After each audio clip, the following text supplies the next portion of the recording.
ऐसा मोमेंट जब आपकी लाइफ में आए कि आप लग रहा है पीछे हटा लेते हैं पैर? सबके साथ होता है। लाइफ में एम जरूर रखना है। अगर जिस दिन आपने ये सोच लिया कि लाइफ में कुछ नहीं करना, कुछ नहीं कर पाओगे। बहुत सारी लड़कियां दिख रही हैं फौज के अंदर जाना चाहती हैं, तो वुमेन एम्पावरमेंट के लिए मतलब मुझे लगता है कि अभी भी जरूरत है, राइट। रिगार्डिंग एसएसबी और regarding the complete life, right, कि करना क्या है आगे।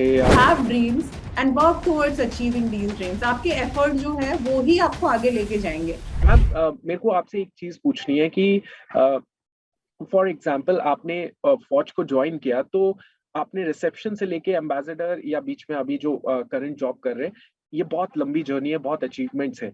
But I would like to ask you this question कि ऐसा मोमेंट जब आपकी लाइफ में आए कि अब लग रहा है कि यार इट इज वेरी डिफिकल्ट, अब पीछे हटा लेते हैं पैर और कुछ और देखते हैं ना, कुछ और चीजें करते हैं, इतना पंगा क्यों ले रहे हैं? मतलब एक एक छोटी जिंदगी है, and why we are taking so much of risk? नहीं, ऐसा बहुत मोमेंट होता है। शेयर आई कीजिए। एम नॉट से कि किसी सबके साथ होता है। Everybody feels. कभी कभी लाइफ में ऐसा लगता है कि छोड़ देते हैं, हो गया, काफी कर लिया लाइफ में, राइट। अभी जैसे फौज के टाइम मुझे नहीं लगा, बिकॉज तब तक तो मैंने कुछ अचीव ही नहीं किया था। टिल द टाइम आप उस लेवल पे नहीं आओ जो आपने एक ड्रीम रखा है ना, उसके लिए पूरी तैयारी करो। अगर हो जाता है बहुत अच्छा है, नहीं होता तो अचीव समथिंग इन लाइफ। मैं बच्चों को यही बोलती हूँ। शुरुआत में आप ये सोचोगे कि लाइफ बहुत, चलो क्या करना है, 100 साल जीना है, उसके बाद life is going to end. So life में एम जरूर रखना है। अगर जिस दिन आपने ये सोच लिया कि लाइफ में कुछ नहीं करना, कुछ नहीं कर पाओगे। Understand that. So achieve something. First आपका जो मैंने गोल रखा था कि वो ये नहीं अचीव हुआ, तो मैं शायद पहले से ही एमबीए कर रही थी, तो मैं उसमें प्रोफेशन में होती। बट उसके बाद वहां तक मैंने नहीं सोचा। उसके बाद मैंने बहुत बार सोचा कि हो गया, लाइफ में बहुत कुछ हो गया, छोड़ देते हैं, आगे क्यों करना है, इतना क्यों ट्रबल लेना है लाइफ में। बट हमेशा मुझे ये लगता है कि अगर जिस the moment you stop dreaming about your life, आपकी लाइफ बहुत डल हो जाती है। It becomes very monotonous. ये ड्रीम होते हैं जो आपको मतलब हर दिन के लिए उठने के लिए आपको उकसाते हैं, right. With Haryana government also, like आपने जो बताया, 2015 से मेरा एसोसिएशन है, 2018 से मैं उनके साथ एम्बेसडर के तौर पे काम कर रही हूँ। हमने बहुत सारे पॉलिसी रिफॉर्म्स किए हैं साथ में। सो ये सब ऐसा सब जब होता है तो आप देखते हो, अपने काम की वैल्यू देखते हो, राइट। एंड वो सिर्फ मॉनिटरी वैल्यू नहीं होती, वो सिर्फ पैसे से नहीं होती, वो इसलिए होती है बिकॉज आप किसी के लिए कुछ कर पा रहे हो या आप कुछ सीख पा रहे हो। So both both the things are very very important in life. तो आई टेल एवरीबडी कि पहले कुछ अचीव करो, उसके बाद सोचना कि लाइफ में कितना और आगे जाना है। उसके बाद मैं यही नहीं बोलूंगी कि हर दिन आप किसी चीज के पीछे भागते रहो। एक स्टेज आएगी जहां आपको लगेगा कि काफी चीज हो गई है, अब रुक सकते हैं, तब रुकना, तब तक मत रुकना। तो achieve something and then take a call whether you want to go ahead और नॉट। ओके। मैम, आपने आरडीसी को लीड किया था, मतलब नेवल कंटिजेंट को लीड किया था, और एक बहुत शानदार चीज थी। तो मुझे उस टाइम की बात बताइए कि आपको फिजिकली या मेंटल लेवल पे किस तरीके के वो चैलेंजेस फेस करने पड़े कि मेरी जगह कोई और भी तो हो सकती थी। आपने ऐसा डिसीजन, या आपका क्या वो मोटिवेशन था that I will be there and I will be leading that whole contingent? So what was the motivation? इसके साथ साथ आपको बहुत सारी लड़कियां दिख रही हैं, बिकॉज हमारी बहुत ऑडियंस है जो लड़कियां हैं जो फौज के अंदर जाना चाहती हैं, तो योर वर्ड्स की बहुत ज्यादा वैल्यू है, ऑब्वियसली, राइट? सो रिपब्लिक डे परेड का जो आपने पूछा है, thank you for mentioning women empowerment के लिए। मतलब मुझे लगता है कि अभी भी जरूरत है, राइट। आई डोंट से कि अगर आप विमेन को एम्पावर्ड देखते हो या सोचते हो कि ये लड़कियां इतना अचीव कर रही है तो विमेन एम्पावरमेंट की रिक्वायरमेंट खत्म हो गई है, नहीं हुई है। ये हो जाएगी, थोड़े दिन में हो जाएगी, थोड़े साल लगेंगे, शायद साल नहीं, डिकेड्स लगेंगे अभी। बट हर जगह नहीं हुआ है, that's why it's important and please keep doing that. It's honest is with the educators like you also, so continue doing that. I've seen your work thank you and so much, thank you. very good that you're doing it. Thank And you. Republic Day parade, तो उसमें क्या हुआ कि 2015 में मैंने lead किया, तो 2014 में जो मेरे कमांडिंग ऑफिसर थे, तो उन्हें मेरी मार्चिंग अच्छी हुआ करती थी, तो कमांडिंग ऑफिसर मुझे भेजना चाहते थे। बट उस टाइम पे एक हमारा प्रोजेक्ट आ गया था जो जिसकी वजह से मैं नहीं जा पाई, बिकॉज कमांडिंग ऑफिसर ने बोला कि अब तो मेरे पास 3 ही ऑफिसर है जो ये काम कर सकते हैं, तो क्या करें, जाए या नहीं जाए, बिकॉज ही ऑलरेडी रिकमेंडेड कि तुम्हें जाना चाहिए ना। I was happy. तो ये न्यू कि ये मना हो जाएगा तो अच्छा नहीं लगेगा मुझे। मैंने बोला सर बिल्कुल नहीं जाना चाहिए, जब तक स्क्वाड्रन का काम नहीं हो रहा तो क्या फायदा है दिल्ली में जाके काम करके। So that was our take and I didn't go in 2014 and 2015 में 2014 was a normal year for RD, I'll say, हर साल जैसी होती है। 2015 में फिर से आया तो तब हमारे कमांडिंग ऑफिसर थे, उन्होंने फिर से बोला कि इस बार तो जाना चाहिए। तो मैंने बोला हाँ सर इस बार जाना चाहिए। So I went for RD parade and that time then after that we came to know, जब हम चले गए हमारी ट्रेनिंग शुरू हो गई अक्टूबर से, उसके बाद की बराक ओबामा आ रहे हैं। तो दैट टाइम वो यूएस प्रेसिडेंट थे, तो पहली बार कोई यूएस प्रेसिडेंट आ रहे थे रिपब्लिक डे परेड। एंड ऊपर से बराक ओबामा, उनको बहुत से लोग बहुत अच्छी चीजों के लिए प्रेज करते हैं और उनमें से मैं भी एक थी। I was very very happy कि ये होने वाला है, देन नारी शक्ति थीम हो गया and all that, it was amazing. उसके बाद हम लोग वहां पे वी वर 12 ऑफिसर्स, जो मेल एंड फीमेल दोनों थे, एंड फीमेल जो हमारा विमेन ऑफिसर्स का भी एक कंटिजेंट आ गया था, तो वो था already. So it was not like कि कोई विमेन ऑफिसर है जिसको ये लीड करना है, एक अलग से कंटिजेंट था विमेन ऑफिसर्स का। तो इसमें हम जो 12 लोग थे उनको बताया नहीं गया था कि कौन लीड करने वाला है। एंड एक कमराडरी होती है फोर्सेस में, मतलब कंपटीशन होता है, आई नॉट से कंपटीशन नहीं होता, बट बहुत ही हेल्दी कंपटीशन होता है। तो हम लोग साथ में प्रैक्टिस भी करते थे, एक दूसरे को करेक्ट भी करते थे। They were senior officers than me, women as well as male officers, and they were junior officers also.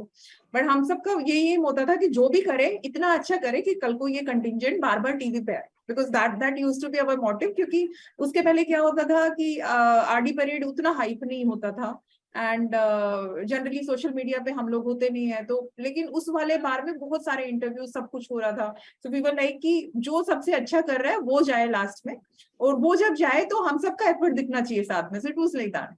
So I thank all the officers जो मेरे साथ थे वहां पे, 11 अदर देन मी। एंड हमने बहुत अच्छे से तैयारी किया उसका। फाइनल डे से आई थिंक एक दिन पहले हमें बताया गया था कि आई will B commanding, and like 3 उसमें से हमारे प्लेटून कमांडर्स होते हैं। तो देयर आर 4 ऑफिसर्स, एक आगे होते हैं, 3 उसके पीछे होते हैं, एंड देन कंटिजेंट होता है हमारा।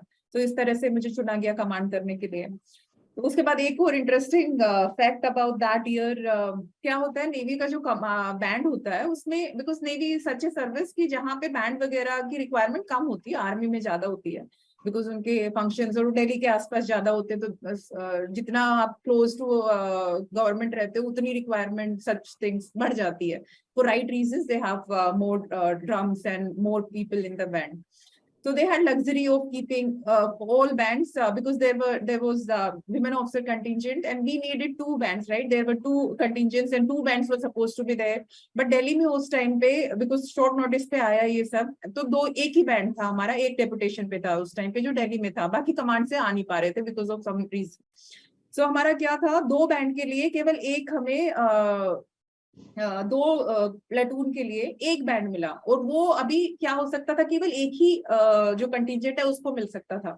तो अगेन मेरे ऊपर हमेशा, आई एम वेरी लकी कि मुझे डिसीजन लेने का मौका मिलता है। Then again gunnery officer asked me कि एक ही प्लेटून कमांडर है जिसको हम दे सकते हैं ये बैंड सामने। तो जब आपके सामने होता है तो आपके सामने वो बज रहा है बैंड, तो आपको ईजी हो जाता है ड्रम पीक करना। लेकिन अगर आपके पीछे है तो आप सोचिए, आप खड़े हैं, उसके पीछे 3 ऑफिसर हैं, उसके पीछे 144 सेलर्स है, और उसके पीछे बैंड है जिसमें से आपके और आपके सामने आर्मी बैंड होगा, बिकॉज आर्मी बैंड में 8 ड्रमर होते हैं और नेवी बैंड में 2 ड्रमर होते हैं, ड्रम सेम होता है, तो साउंड जो है आर्मी बैंड का बहुत ज्यादा होगा, और दोनों की बीट अलग अलग है, आर्मी। तो इस तरह से पूछा गया, तो मुझे लगा कि अगर ये डिसीजन लेना ही है तो मेरा ट्रेनिंग ज्यादा है, बिकॉज मैं अक्टूबर से ट्रेनिंग कर रही हूँ, और जो दूसरा कंटिजेंट आया है वो जनवरी में आया, उनको तो अभी पता चला है। तो अगर उनको हमने ड्रम नहीं दिया तो शायद वो हो सकता है कि बीट गलत चले जाए। तो मैंने बोला कि they deserve the band because their training is less। तो इस तरह से हमारा बैंड पीछे चला गया मेरे, and I had in front of me army band जिसमें 8 ड्रमर थे। आर्मी का जो मार्चिंग आप देखोगे वो थोड़ा फास्ट मार्चिंग होता है, नेवी का स्लो होता है, तो हमारा ड्रम ही बीट ही अलग होती है। तो उस तरह से अभी मेरे सामने एक बैंड है जो 8 ड्रमर ड्रम कर रहे हैं बहुत फास्ट। मुझे उनको नहीं सुनना है, मुझे उन्हें सुनना है जो 144 प्लस 3 ऑफिसर्स के पीछे जो बैंड है, और उसमें 2 ड्रमर है। So that was a challenge, but we could do it because we trained really well. So I thank to everybody who was there. You asked about those officers who came with me and I was selected. It was because of them and the combined training we did, that I could take lead from the the band behind, and I could take my contingent ahead and without any mistakes. And we were very happy that with challenges we could do that RD parade. So it does not happen every day that this situation comes, but that situation came once in a year, and we could come out with flying colors. I think possibly because you were so confident about your training कि इतना मेहनत मैंने लगाई है और मेरे जवानों ने लगाई है, obviously हम लोग जो हमारे होते हैं, मतलब उनको आपने जो बता दिया है एक बार, अगर उन्हें भरोसा है, आपने जो कमांड कर रहा है उनके ऊपर भरोसा है, तो वो जी जान लगा देते हैं। फिर आपको पूछने की जरूरत नहीं। अगर मैंने वो 144 को बोल दिया कि हम संभाल लेंगे, और वो 144 ने पूरा हेल्प किया, उसके बाद हमने प्लान बनाया कि ये कैसे हो सकता है। तो जो लास्ट वाला बंदा है वो एक इंडिकेशन देगा कि वो पीछे से, अभी आगे से नहीं आ रही आवाज, आप पीछे से आ रही है। तो माय लास्ट पर्सन जो 12th रो में बंदा था, वो 13th को बता रहा था, 13 जो अब 12th वाला 11th को, 11th 10th को, इस तरह से मेरे पास आ रहा था कि इंडिकेशन की मैम नेवी बैंड ये कर रहा है, आर्मी बैंड को नहीं सुनना है। तो that's how it was a combined effort. And our sailors are, I must say कि हर बंदा चाहता है कि मैं फौज में अफसर बन जाऊं, राइट? हर कोई अफसर बन जाएगा, फौज नहीं चलेगी, देश नहीं चलेगा, understand that. So I have great respect for sailors who are coming, understand. So अगर कल को आपको अगर सेलर एंट्री में आना पड़ रहा है, तो ये मत सोचो कि कल को मैंने एसएसबी दे दी थी और मैं अब नहीं कर पाया तो मैं उसमें क्यों जाऊं। अगर आपको लगता है कि वो आपकी लाइफ के लिए अच्छा है, बिकॉज वो सच में बहुत अच्छा है, I have equal respect for officers and for sellers, and most of the people you see around have the same respect, right, for sailors. So कल को वो करना पड़े तो बहुत प्राउड से करना, बहुत प्राइड होना चाहिए आपकी आंखों में वो करने के लिए, बिकॉज जो काम आप कर रहे हो हर कोई नहीं कर सकता है। Very well said ma'am. In fact मैं अपना एक एक्सपीरियंस शेयर करता हूँ। मेरे father he was like junior quarter master JCO, तो सीनियर जेकेएम बोलते थे उनको। तो उनका लास्ट पोस्टिंग था, तो कमांडिंग ऑफिसर ने सामने सामने एक यंग ऑफिसर उस टाइम पे आए थे, तो उनको सीधा बोल दिया था कि इनसे सीख लो, ये चले जाएंगे तो फिर जिंदगी भर आप सीख नहीं पाओगे, तो इनको पकड़ लो। मैंने पूरी लाइफ बहुत सीखा है Atul, and I used to be, मैं आधा टाइम स्क्वाड्रन में क्या होता है, जितना भी हमारा एयरक्राफ्ट होता है, फ्लाइंग में definitely we have only officers, लेकिन जितना भी एयरक्राफ्ट को तैयारी की जाती है वो सारे हमारे टेक्निकल सेलर्स करते हैं, एंड बहुत ही ब्राइट होते हैं। जब तक आप ये सोचिए, पूरा की पूरा जो एयरक्राफ्ट ठीक कर देता है, राइट, हम तो आते हैं फ्लाइंग करके आए, हम उसके बाद एयरक्राफ्ट में कोई भी प्रॉब्लम आ गई, हम तो उन्हें दे देते हैं कि भैया ये प्रॉब्लम आई है, दीज आर द इंडिकेशंस, आप देख लो क्या करना है। Now these are the people जिनके साथ आप टारमैक पे खड़े होके आप इतना सीखते हो, बिकॉज जो वो सिखाते हैं ना, वो फ्लाइंग में अगर आपका इंजन बंद हो गया तो वही काम आएगा जो उस बंदे ने आपको सिखाया। And huge respect for like sailors, and very bright and very enthusiastic. These people are like, when you say, they listen to it, and when they listen, when they say, we listen to it. So understand that it's both the ways, right? When they say that aircraft आज नहीं जा सकता, आज नहीं जा सकता, when they say aircraft में बिल्कुल सही है, चिंता नहीं करो, तो बिल्कुल सही है। So it's like that. Okay okay. So ma'am, हमने बहुत सारे एस्पेक्ट्स से बात की, क्वेश्चंस पूछे मैंने, और आपने बहुत अच्छे से आंसर भी दिए। सो आप एट द एंड आप कुछ स्टूडेंट्स को एडवाइस करना चाहते हैं रिगार्डिंग एसएसबी और regarding the complete life, right, कि करना क्या है आगे, या कुछ मोटिवेशनल चीजें आप बताना चाहते हैं हमारी ऑडियंस को?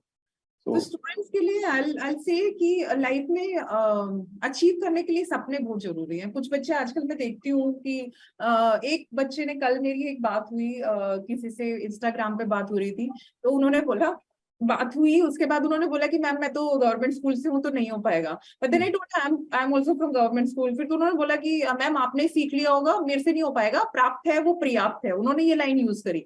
तो ये कभी भी जो प्राप्त है वो पर्याप्त है वाली अगर आपने थिंकिंग रख ली, तो लाइफ में कुछ नहीं अचीव कर पाओगे। जो प्राप्त है वो पर्याप्त नहीं हो पाता है, राइट? अगर हर कोई ये बंदा सोचने लगेगा, कोई चांद पे नहीं जाएगा, कोई ऑफिसर नहीं बनेगा, कोई सेलर नहीं बनेगा, कोई प्राइम मिनिस्टर नहीं बनेगा, कैसे दुनिया चलेगी, राइट? कोई घर ही नहीं चलेगा। प्राप्त है वो पर्याप्त कर लिया, कल को आप फैमिली में कोई कंट्रीब्यूट नहीं करेंगे, किसी के लिए कोई हेल्प नहीं करेंगे, बिकॉज आपने तो सोच लिया है कि I am a furniture, right? So you can't be a non-living thing, right? You can't behave like a non-living thing. Have dreams and work towards achieving these dreams. आपके एफर्ट जो है वो ही आपको आगे लेके जाएंगे। एंड लाइफ में थोड़ा बहुत ऊपर नीचे चलता रहता है। अगर लाइफ में ये चीज नहीं होगी, believe me, if you have put in efforts, तो दूसरी चीज हो जाएगी। It is like that. And environment, the natural nature becomes behaves like that. अगर आपको अपने एफर्ट के साथ एक चीज नहीं मिलती तो दूसरी उससे अच्छी मिल जाती है। Don't worry about that. So continue working, have aspirations, very much important in life. If you do not have aspiration, if you keep feeling कि ये, उसके बाद effort डालो, अगर हो गया तो बहुत अच्छा है, अगर नहीं होता तो फिर ये सोचो कि ये शायद लाइफ में ये नहीं होना, बट इससे अच्छा कुछ होना है, and then continue working towards that. So keep your practicality in mind.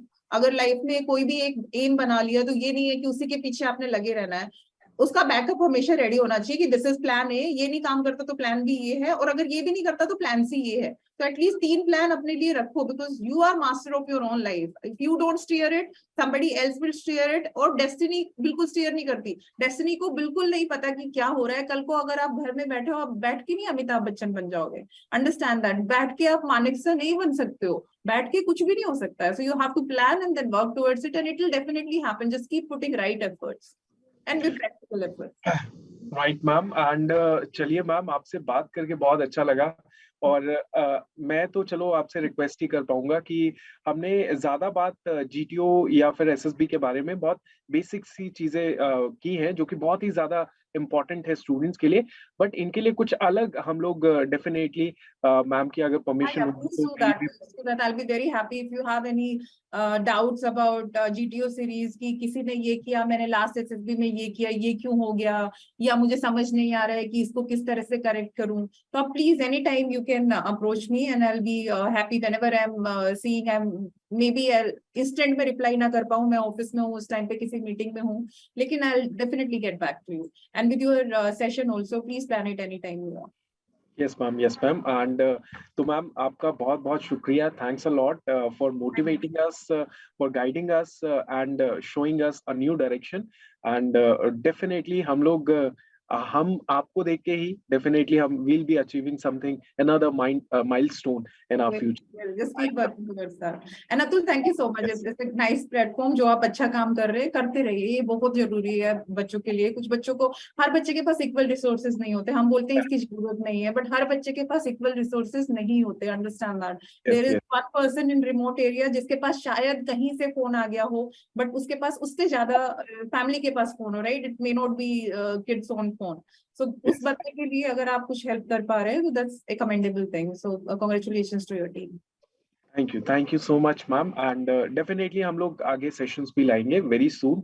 It is all up to you now students कि आप किस तरीके से इन चीजों को सीख रहे हैं। हम तो सेशंस बनाते रहेंगे, बट आपको इसको इम्प्लीमेंट करना है एंड वो चीज को हासिल करना है जो आप विजन रख रहे हैं अपनी लाइफ में। So thanks a lot ma'am, and अब we end this session. Thank you so much. Thank you so much. Thank you.